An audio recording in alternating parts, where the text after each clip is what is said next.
जय हिंद प्यारे बच्चे, आइए चर्चा करते हैं भाई मऊ के बारे में। क्या मऊ के बारे में? मऊ जो क्षेत्र है ना भाई, पूर्वांचल का, भोजपुरी बेल्ट का एक लोकप्रिय क्षेत्र है। और पुराने समय में अगर देखा जाए तो इसको हम मऊनाथ भंजन के नाम से जानते थे। आइए थोड़ा सा नक्शे में स्थिति देखते हैं। अब देखो, ये जो मऊ आप नक्शे में जब देखोगे उत्तर प्रदेश के, तो आप पाओगे कि ये रहा अपना छोटा सा मऊ। मऊ जो जिला है बच्चे, इसका अगर नक्शा की स्थिति देखोगे, एक तरफ से बलिया से घिरा हुआ है, देवरिया से थोड़ी सी सीमा मिलेगी, गोरखपुर से, आजमगढ़ से और गाजीपुर के बीच में, एकदम बीचों बीच भोजपुरी बेल्ट में स्थित है अपना प्यारा मऊ। बात करेंगे मऊ के बारे में बच्चे, तो सुनना, प्रारंभ में ये आजमगढ़ का हिस्सा था। क्या बच्चे? प्रारंभ में अगर हम इस जिले को देखें तो प्रारंभ में ये जो जिला है, प्रारंभ में आजमगढ़ जो जिला है, प्रारंभ में आजमगढ़ का हिस्सा था। क्या? अगर कोई पूछ रहे साहब कि ये जो मऊ है प्रारंभ में किसका हिस्सा था, तो प्रारंभ में आजमगढ़ का हिस्सा था। एक बात यहाँ से ध्यान रखना। दूसरा, अगर आपसे पूछा जाए इस मऊ के बारे में, तो नवंबर 1988 में, कब? नवंबर 1988 में। क्या बच्चे? ध्यान से समझो, नवंबर जो 1988 है, इस नवंबर 1988 में अगर बात करा जाए तो आजमगढ़ से अलग होकर के, क्या आजमगढ़ से अलग होकर, आजमगढ़ से अलग होकर अगर देखा जाए तो आजमगढ़ से अलग होकर इसे क्या बनाया गया, तो आजमगढ़ से अलग होकर इसे मऊ बनाया गया। क्या भाई? मऊ बनाया गया। अगर देखोगे तो ये किस नदी किनारे है, तो सरयू नदी किनारे है, जिसको कि घाघरा भी आप सामान्यतः कहते हैं। तो ये जो जिला है बच्चे, सरयू नदी किनारे है। क्या? सरयू नदी किनारे है। याद रखना, अगर कोई पूछ ले कि किस नदी किनारे है, उत्तर क्या होगा? सरयू नदी किनारे है। और साथ में ये भी ध्यान रखोगे कि सरयू नदी किनारे स्थित इस जिले को पुराने समय में हम मऊनाथ भंजन के नाम से जानते थे। किस नाम से? तो मऊनाथ भंजन के नाम से जानते थे। तो ये बात भी अपने को ध्यान रखना है कि मऊनाथ भंजन के नाम से इसको जानते थे। सरयू नदी किनारे है और प्रारंभ में आजमगढ़ मंडल का हिस्सा था। नवंबर 1988 में आजमगढ़ से अलग होकर के इसको क्या बनाया गया, तो मऊ बनाया गया। अगर हम बात करें बच्चे, इस नगर की जो लोकप्रियता है वो इस प्रकार से है कि वस्त्र उद्योग इसके रग रग में घूमेगा। और इस नगर को हम लोग ताना बाना की नगरी भी कहते हैं। क्या? ताना बाना की नगरी भी कहते हैं, क्योंकि वस्त्र उद्योग यहाँ का बहुत ही लोकप्रिय है। क्या? वस्त्र उद्योग यहाँ का बहुत ही लोकप्रिय है। अब आइए कुछ और बातों की चर्चा कर लेते हैं। जैसे यहाँ पर हम चर्चा करेंगे सरयूनाथ आश्रम की। जो सरयूनाथ आश्रम है, इस आश्रम की चर्चा करें, सबसे पहले समझना कि बच्चे ये जो सरयूनाथ आश्रम आप देख पा रहे हैं, इस आश्रम को देखोगे तो करजौली क्षेत्र में स्थित है। क्या? करजौली क्षेत्र में स्थित है। करजौली जो क्षेत्र है यहाँ पर स्थित है। और सरयूनाथ आप देखोगे तो जो ऋषि थे उनकी कर्म भूमि है ये। क्या? सरयूनाथ ऋषि की क्या है बच्चे? कर्म भूमि है। तो आप देखोगे मऊ के करजौली क्षेत्र में स्थित है। और ऋषि जो सरयूनाथ थे या बाबा सरयू दास थे, उनकी कर्म स्थली के रूप में हम इसको देखते हैं। क्या?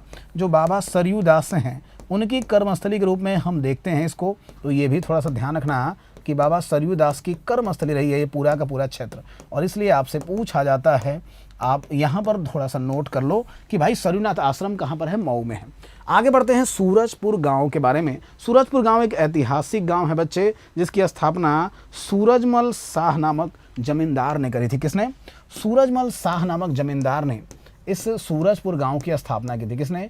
सूरजमल शाह आप देखोगे नामक जो जमींदार थे, इन्होंने स्थापना की थी इस गांव की। बड़ा ही शानदार आप देखोगे तो इस गांव का इतिहास रहा है।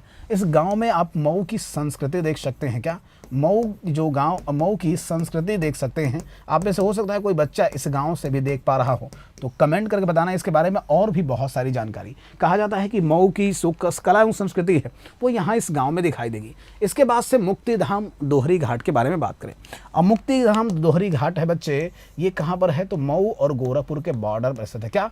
मऊ व गोरखपुर की सीमा पर स्थित है मुक्तिधाम जो दोहरी घाट है। वैसे तो ये मऊ का ही हिस्सा है। अब देखो, दोहरी शब्द का अर्थ होता है दो हरी। क्या भाई? दोहरी शब्द का अर्थ होता है दो और हरि। दो हरि शब्दों से मिलकर के बना है। कहा जाता है राम और परशुराम की, क्या बच्चे? राम और परशुराम जी की जो मिलन हुई थी वो यहीं पर हुई थी। तो राम परशुराम दोनों लोगों की मिलन की वजह से इसको हम दोहरी घाट के रूप में जानते हैं।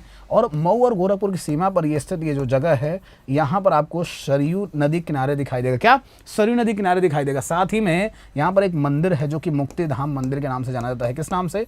तो मुक्ति धाम मंदिर के नाम से जाना जाता है।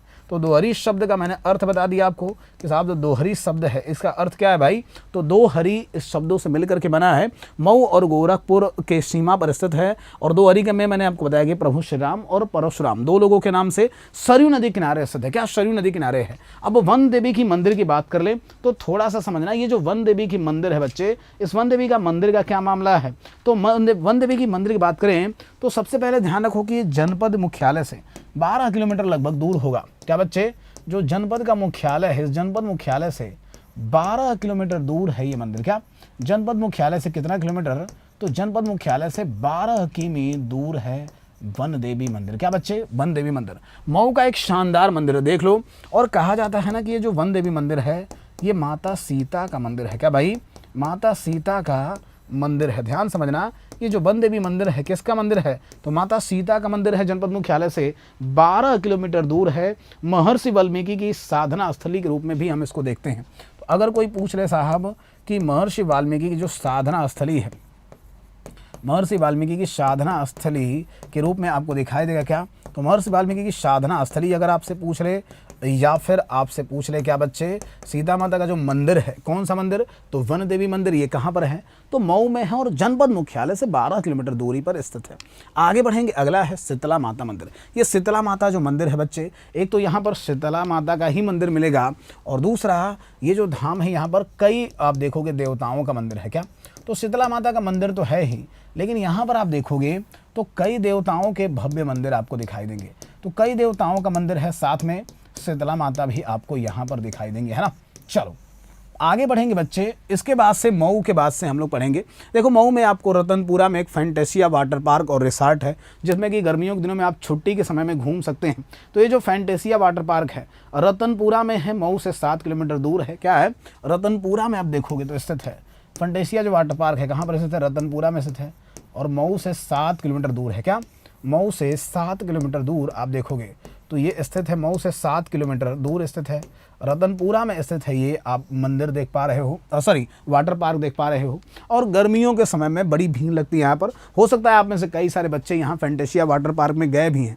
गए हो तो कमेंट करके बताना भाई कि यहाँ जाने का अनुभव क्या रहा। साथ में ये भी कमेंट करके बताना कि क्या कोई मऊ का जो आसपास का व्यक्ति है वो यहाँ पर जा कर के इस वाटर पार्क में पारिवारिक माहौल रहता है कि अलग तरीके का माहौल रहता है। कमेंट करके जरूर बताना। ये जो फैंटेसिया वाटर पार्क है आप देख पा रहे हो मऊ में मिलेगा, रतनपुरा में। रोज गार्डन नाम से स्पष्ट है क्या भाई कि रोज गार्डन यानी कि एक ऐसा पार्क है जो कि बच्चे जिसमें कि गुलाब आपको दिखाई देंगे। तो रोज गार्डन का स्पष्ट नाम है कि भाई ये गुलाब का बागीचा है। एक तरीके से देखा जाए तो क्या गुलाब का बागीचा है बच्चे, रोज गार्डन। और यहाँ पर देख भी पा रहे हो लिखा भी है रोज गार्डन, ऊपर से ये बागीचा दिखाई दे रहा है। मऊ में है ये गुलाब का बगीचा, शहर से 5 किलोमीटर दूर।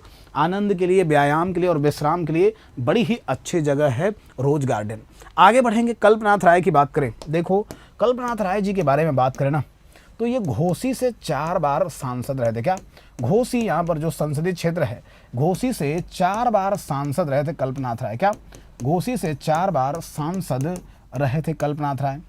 आप देखोगे ना तो राजीव गांधी जी के समय में बहुत बड़ी पर्सनालिटी हुआ करते थे और इनके प्रयासों से ही मऊ की स्थापना हुई। ध्यान समझना कि इनके प्रयासों से ही मऊ की स्थापना हुई। आजमगढ़ से मऊ अगर एक अलग जिला बना तो इनके प्रयासों से ही मऊ की स्थापना हुई, इस बात को समझना। मतलब एक तरफ कल्पनाथ राय जी और दूसरी तरफ चंद्रशेखर जी, बलिया और मऊ की शान थे। एक बलिया को संभालते थे और दूसरे मऊ को संभालते थे। तो कल्पनाथ राय घोसी से 4 बार सांसद रहे। इसके अलावा मैंने बताया कि कांग्रेस के बहुत ही कद्दावर नेता थे और मऊ जिले को बनाने का जो श्रेय है, अलग करने का श्रेय है, ये इनको ही दिया जाता है। वस्त्र उद्योग। अब देखो बच्चे, अगर तुमसे पूछा जाए कि power house of textile weavers हम किस शहर को कहते हैं, तो याद रखना power house of textile weavers की बात करें। पावर हाउस ऑफ टेक्सटाइल जो वीवर्स है, power house of textile weavers, अगर पूछा जाए साहब power house of textile weavers किस शहर को कहते हैं, तो power house of textiles weaver ये हम कहते हैं, इसी को कहते हैं मऊ को ही। मऊ अपने वस्त्र उद्योग के लिए जाना जाता है। यही वजह है कि मऊ को हम पूर्वी उत्तर प्रदेश की वस्त्र राजधानी के रूप में देखते हैं। यहाँ की बनी हुई साड़ियाँ, यहाँ के बने हुए जो कपड़े हैं बहुत लोकप्रिय हैं। यहाँ का जो वन डिस्ट्रिक्ट वन प्रोडक्ट है ना, ये भी आपको क्या दिखाई देगा बच्चे, तो ये भी आपको दिखाई देगा यहाँ पर मऊ में, है ना। तो ये बच्चे मऊ के बारे में एक संक्षिप्त जानकारी थी। वैसे तो बताने को बहुत कुछ है। फातिमा हॉस्पिटल जो कि पूर्वांचल का एक लोकप्रिय हॉस्पिटल है, वो भी आपको यहाँ पर दिखाई देगा। इसके अलावा बहुत सारी चीज़ें हैं जो हम लोग बता सकते हैं।